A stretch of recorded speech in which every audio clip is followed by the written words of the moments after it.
Yo, what up everybody? It's Stefan here from Mod2Fame, and we are back with another video. And right now you probably wondering, Stefan, why the hell did you buy the same car? Anyway, let's go to this car's favorite place to be, the gas station, and I'll tell you more about it. Come on, let's go.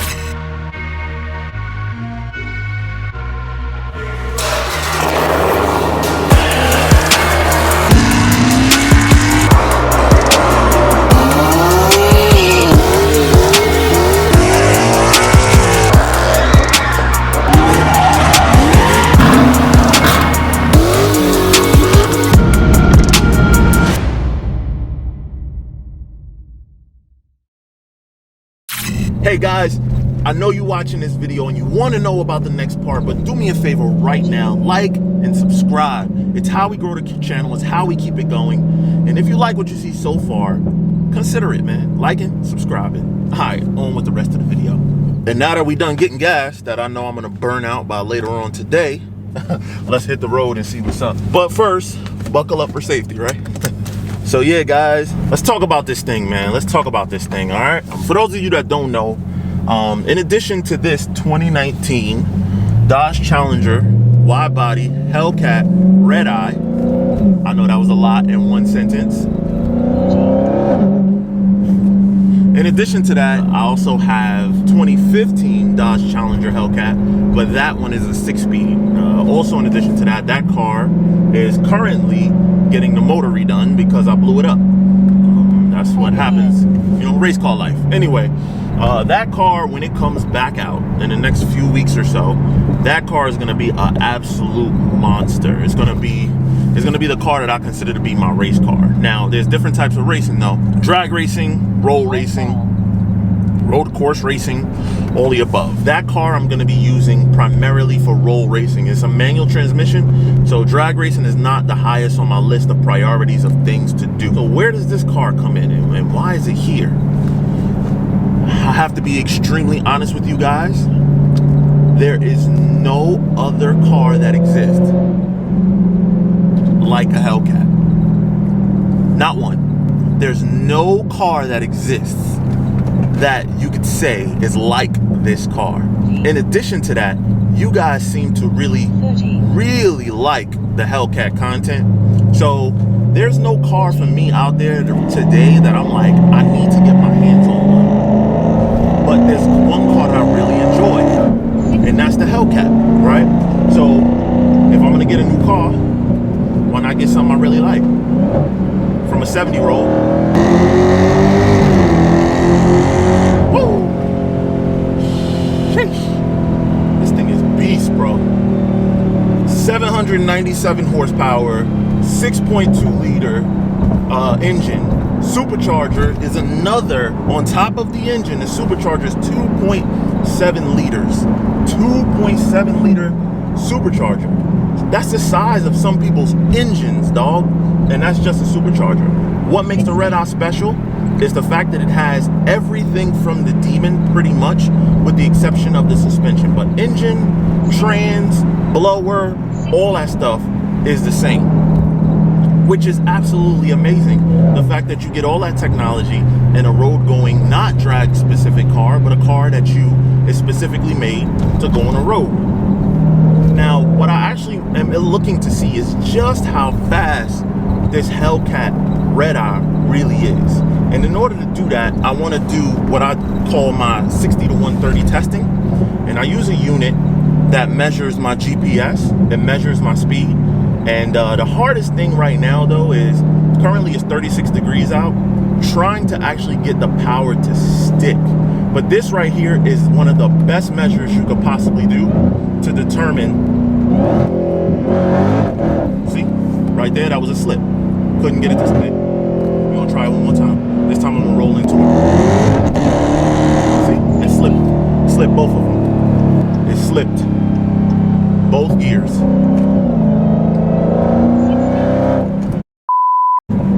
Now, the crazy part is, no, I am not on the Pirelli all-season tires. I'm actually on Toyo 888R tires on this car already. And the reason why is because if you buy one of these cars, any Hellcat whatsoever, and you leave the stock tires on it, you will ever experience the capabilities and power of this car. Absolutely impossible to do. So therefore, it is an absolute requirement when you buy this car to at least take off the all seasons and put a set of good 305 summers at the bare minimum. I know you might not want to go with R compound tires like Toyo 888s or Nitto NT05R or Nitto 555R. You might not want to go with those options because tires, right? They're expensive and you go through them a lot. But we'll give it another go here to see if we can get it to grip. You know what? Let me actually try to warm the tires by spinning them on purpose.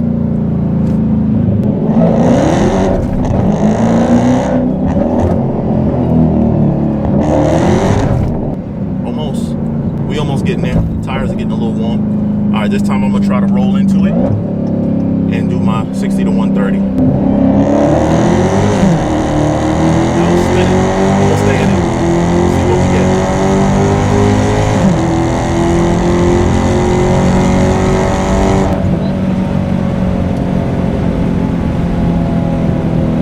Whoa, guys! Wow, this car is fast, man. That's spinning.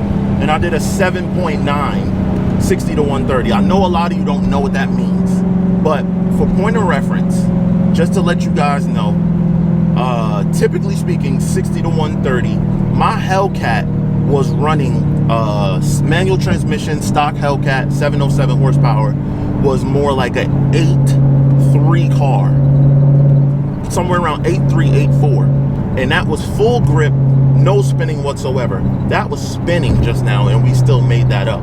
So I mean, this car is just freaking, for stock, that's ridiculous. I can tell you right now, if we can get full grip on this car would do 60 to 130 in 7.5 seconds.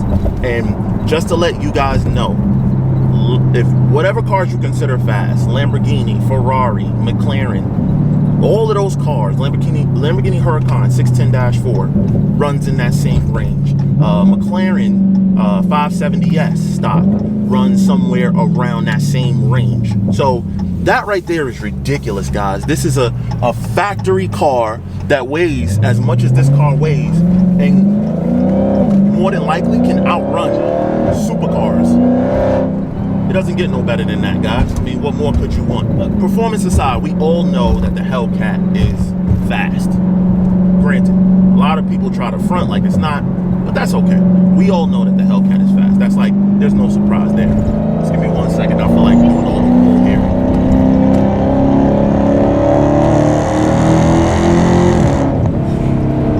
Good God, man, this thing. Whew. So, talking about the modes that we're in right now, you got to be in the right driving mode to get the right performance, right? So as of right now, the car is in the engine is in 797 mode. The transmission is in track mode to get the hardest shifts.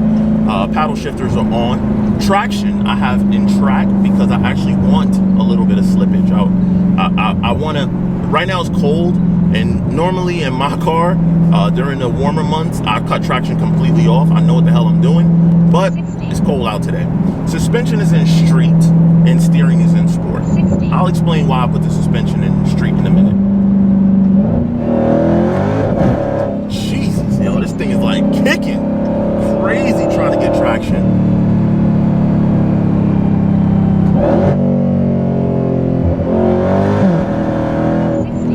Damn, I cannot get this joint to hook up, bro.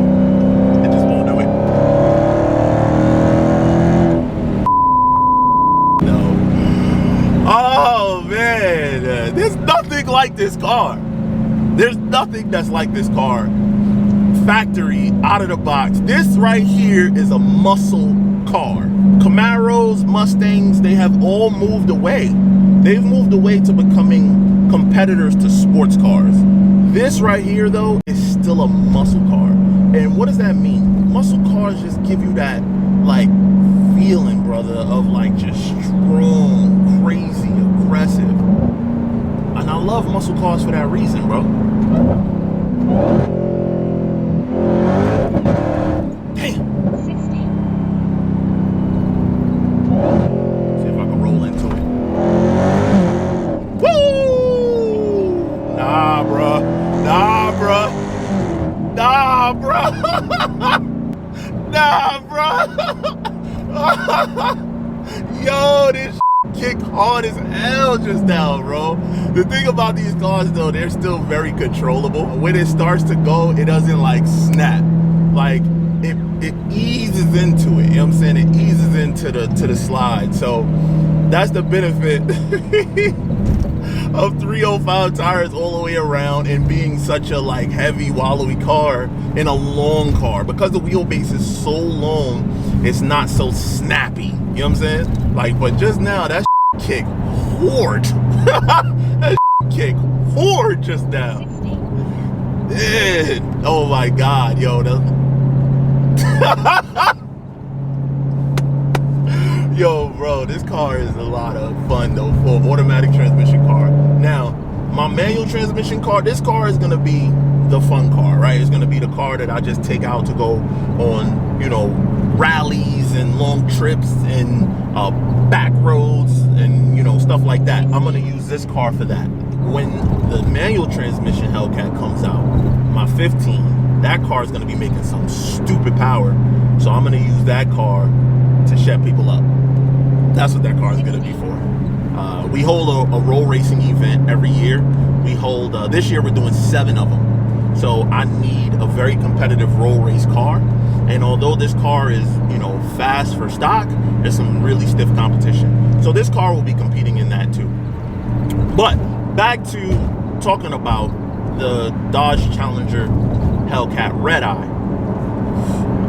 I'll get back to y'all in a second. Let's see something.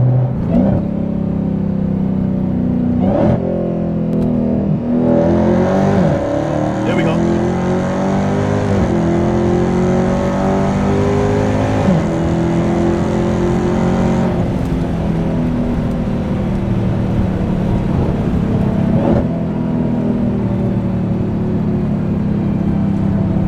Damn, I stopped accelerating too quickly. I was going into a turn, y'all. So I got a little bit of traction just now. That was part throttle. I can't go all the way. That was part throttle. But this car is fast. For a stock car, it's very fast. I'm sorry I keep saying that. Damn, it's spun.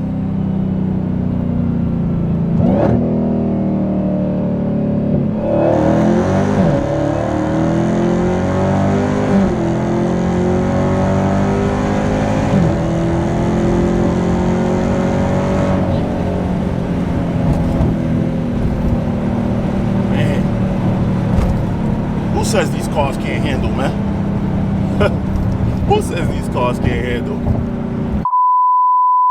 Look at this. Look at this. Do you not realize these cars are on 305s all the way around? Like, is that not obvious that if a car is on 305s all the way around, it's gonna handle pretty decently? Especially on the street level. Now on the track, absolutely, the weight is gonna, you know, rear its ugly head. But on the street level, bro, this train running. Like running. Anyway, guys, drivability of these cars is what is phenomenal. Drivability, I'll say it again. Drivability is what is phenomenal in these cars. You know what I'm saying? You could get in this car tomorrow and drive this car, I don't know, you know, 8 hours, 9 hours, no problem. You get there, your back won't hurt, you know, and it's just a complete, like, just comfortable car. I call this car a lazy boy with a jet engine. That's what I call this car, because that's what it feels like. It's just comfortable when you want it to be.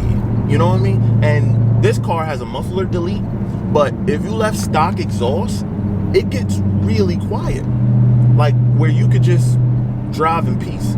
So it's the car that literally, you know, on Saturday night or Sunday morning, you can go out and gap the world and then take your wife, your girl, your family, if you want, to dinner. And there's a lot to be said. Are other cars that exist faster? Sure, you know, you can buy other cars that exist that are faster, but it's just different, man. I don't know how to explain it, and I'm trying, but I'm having a difficult time doing that. In addition to usability, yesterday I took the family, we went and got lunch, then we went food shopping, you know, cases of water, everything. You can hide a dead body in that trunk. It's massive. Looks are subjective, right? But I could assure you guys, driving this car around, the amount of attention that this car gets, it really is like, I wouldn't say it's supercar level, but, and it's a car that you see, it's not like a totally uncommon car, but I guess the color, the way it looks, the sound, the presentation, everything about it, it's just nasty, you know what I'm saying? When you pull up in this car, people don't look at you like, oh, that asshole rich guy. They just say, hey man, cool car. And that's all they say. You know what I mean? They don't have nothing bad to say.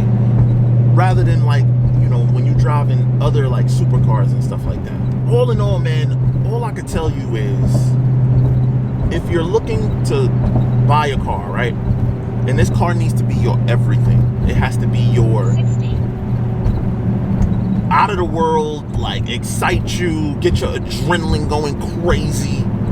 But then at the same time, it has to be able to travel long distances and not hurt you at all.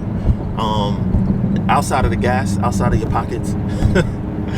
You need to load luggage in the trunk, you know, and you're not worried about it being a hyper over the top special one-of-one type car. My man, this car could be your everything. And don't forget, it comes in a 4-door. Dodge is in a class of their own with this particular vehicle, the Hellcat. Whether it's Redeye, regular Hellcat, and even 392s and Scat Packs. There's nothing like them. You know what I mean? There's nothing like them. So as I know the technology in this car, the bones of it, it's an old car. It's a car that was developed when Daimler and Chrysler had their relationship together. But it doesn't matter. It's still a special ass car, bro. Still a very special car, because although it's old, all that means is they spent all that time perfecting it. They spent all that time getting it together. And it's good. It's good. Are there downsides? Yes. You know when the downsides come alive in this car? When you expect it to be something it's not. When you expect this car to be a track monster, it's not a track monster. When you expect this car to be a back road killer, it's not that. Don't look for it to be that. When you look for it to be economical, it's not economical. Stop looking for those things. But when you hold this car accountable to what it should be, which is a balls to the wall muscle car, there's nothing better. Nothing. So the reason why I keep this car in street when I'm doing my pulls, whether it's drag racing, roll racing, whatever, whenever I'm racing, I keep the car in street because I want the softest suspension setting. Reason why is because I'm going to use the weight of this car to my advantage to get traction. So think about it. When you take off, if the suspension is stiff in the rear, then you're not going to get the transfer of the weight from the front to shift to the back. It applies to roll racing as well. When you first hit it, if you ever see me roll race my car and you see from behind, you'll notice that my car squats and is out. That's the best way you're going to get traction. A lot of people make the mistake of putting everything in track. When you put that suspension in track, what you're doing is you're stiffening up the rear, so you're not going to get that transfer, and it's not going to want to apply the tire, like it's not going to apply the suspension travel that you need to sink down, to hunch down on that tire, to hold you, to rocket you forward. That right there is a little pro tip for you guys that own these cars. Trust me, man. Try it. If you've been launching a car and you've been having problems and trying to get traction to do so, try that. Put it in the street and see if you notice a difference. Now, obviously, I will do a track day or two with this car. And when I do, that's when I put it in track mode, because I need the suspension to be stiff to control body roll. I don't want transfer weight of that at that point. I want it flat and I want it stiff. When I'm doing street driving, aggressive street driving, and I know I'm going to be hitting some corners, I put it in sport. It's the balance between the two, because track is very stiff, so it can make the car hop. Whereas if you put it In sport, it's kind of in the middle, and it usually works out perfectly for me. So that's how I use the suspension modes in the Hellcat. Just a little pro tip for y'all. That's all I got, guys. That's all I got. It's your boy Stephen here from Mod2Fame. And if you like this video, you know what to do. Like, subscribe, share, hit that bell notification so you don't miss no videos. And here in Killmonger, which is why we rocking that Wakanda Forever, we out. We out.